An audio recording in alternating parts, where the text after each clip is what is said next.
Hello, what is up mga ma'am, sir, ma'am? Ako po si Ralph Cifra, isang visual artist from Manila. And today we are going to customize the Iron Man Mark 42 from FunJoy 1/7 scale action figure. Thank you very much, Laro Anan, for sending this action figure for unboxing, review, and customization. So gagawa tayo ngayon ng battle damage na Iron Man Mark 42. Yan. Thank you very much, Laro Anan, for sponsoring this video. Okay, breakdown lang natin yung process na gagawin natin. No? First, kailangan let's make sure na hindi dusty yung figure.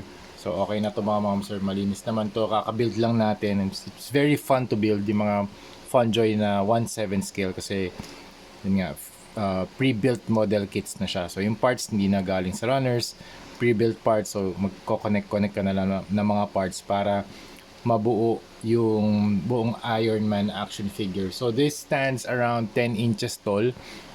Mas malaki siya kaysa sa ZD Toys. So yung ZD Toys 1/10 scale yon, 7 inches tall. This one is 1/7 scale, 10 inches tall. If you want to see the full review, pumunta lang kayo sa YouTube channel ko. Tapos yung previous video nito, in-upload ko yung full video review ng Iron Man Mark 42 na FunJoy. Okay, first step, gagawa tayo ng physical damage using this rotary tool. Yan, meron siyang mga number of buttons or switches. So you have 1, 2, 5. 5 yung gagamitin natin para mas malakas yung ikot ng rotary tool, para mas powerful. Gagawa tayo ng physical damage and then mag-spray tayo using, mag-i-sprayan natin siya ng top coat. Boss ni number 191 flat clear para magkaroon ng adhesion yung surface, para lahat ng paints na i-apply natin sa surface kakapit. And then we are going to do a black wash, a brown wash, tapos mag-apply tayo ng dry brushing, and then finally yung sponge technique, mag-add tayo ng konting mga speckles, okay, para mas fine yung mga dots, makapag-add din ng extra level of weathering. So yun, tara, start na tayo. Turn on ko lang to, number 5. Yan, mag-ingat kayo dito mga ma'am sir, sobrang bilis ng ikot niyan. Tsaka keep this na safe from children. Okay? Kapag gumagawa kayo nito, make sure na wala yung mga kids para safe yung natin, safe yung hobby place natin. Okay, meron akong reference yung Iron Man Mark 42 na armor dun sa Iron Man 3 na movie. So yun yung gagawin natin battle damage na type. So meron dito sa chest, sa eyes, sa kabilang part ng chest, dito sa biceps. Gagawa tayo ng physical damage. Okay? Tara game, let's do it. Medyo mag-ingat kayo dito talaga mga ma'am sir. Ayan, tatry lang natin Okay? Dito malaki talaga yung butas nito Ayan.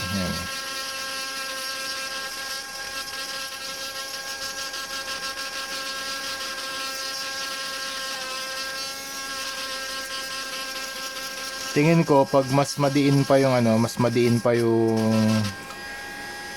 damage, may expose yung yung part, yung inner workings. Pero di na ako abot dun, konti lang, medyo mababaw lang to.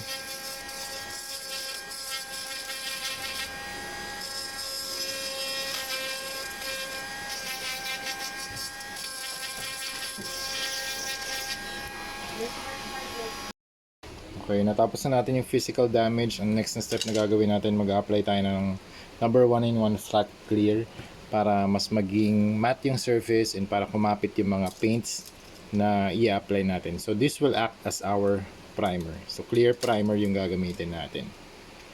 Okay, done na tayo sa pag-spray ng Boss ni flat clear. So nag-mattify na siya lahat ng surfaces, kaya pwede na tayo mag-apply ng wash. Black wash and brown wash na yung gagawin natin sabay na, para nagmi-mix na yung colors, hindi lang siya black, hindi lang siya brown.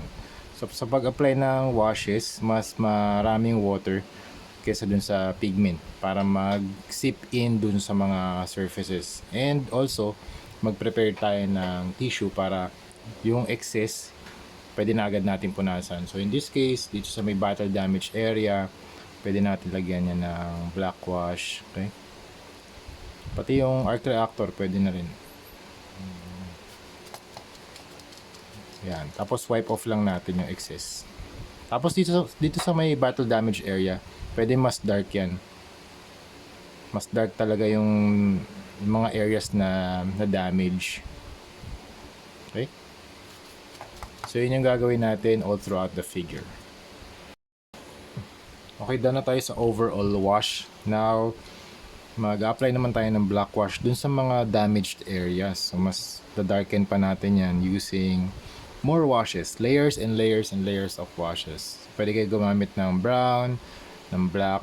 In this case, gamit ako ng mixture ng black and brown. Yan. Tapos pwede nyo i-extend yan dun sa mga sa adjacent na mga surfaces. Yan. Tapos kung tingin nyo excess yung sobra-sobra yung napahid nyo na paint, pwede nyo gamitin yung tissue ulit just to dab off the excess. Okay, after nun, so mas dark na yung mga battle damage na mga areas. So after that, we are going to use Vallejo Metal Color Silver para naman sa silver dry brushing on red parts. Pwede rin tayo mag dry brush on gold parts. May contrast din naman yun. Okay, try natin dito sa armor nya. Okay. Konti lang yung pigment na nasa brush ko, so dinadrag ko lang siya across the surface para lang yung mga nakaangat na areas lang yung madadagdagan ng silver. Okay.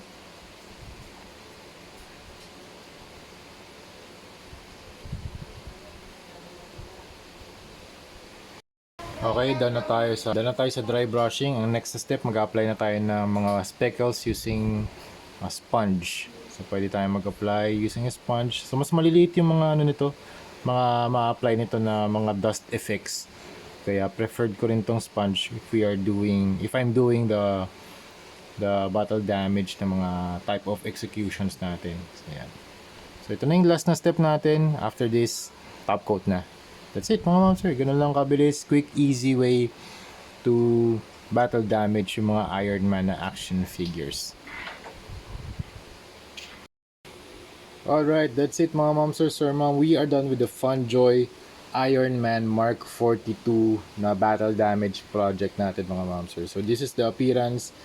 So front, yan, ito yung kanyang upper body, lower body, side, and back. Tapos, yung light functionality niya, nasa na yung ating magnet. Ito. Yung light function niya, wala namang nabago. So, may ilaw pa rin siya. And, yan, nilagyan lang talaga natin ng mga battle damage na mga areas or sections. Again, recap lang. Nag-apply tayo ng mga physical damage using, papatayin ko lang ito. Nag-apply tayo ng physical damage using the rotary tool. Tapos, nag-apply tayo ng Bosny Clear as primer, and then nag-apply tayo ng black and brown wash. After the washes, dry brushing. After dry brushing, nag-apply tayo ng speckles using sponge, and then top coat. Yung top coat, same lang, Bosny number 191 flat clear. So yan, mas closer. So ito yung upper body. So walang nabago sa joints, ganun pa rin. Lahat yan movable pa rin, okay? Lahat yan pwede nating lagyan ng effect parts. Pwede pa rin i-switch out yung mga weapons or yung mga repulsor blast effects. So yun ang ginawa natin dito kay Mark 42. Mas nagkaroon siya ng weathering. Okay? So that's it. That's it mga ma'am sir. Thank you very much for watching and see you sa next video. Bye bye.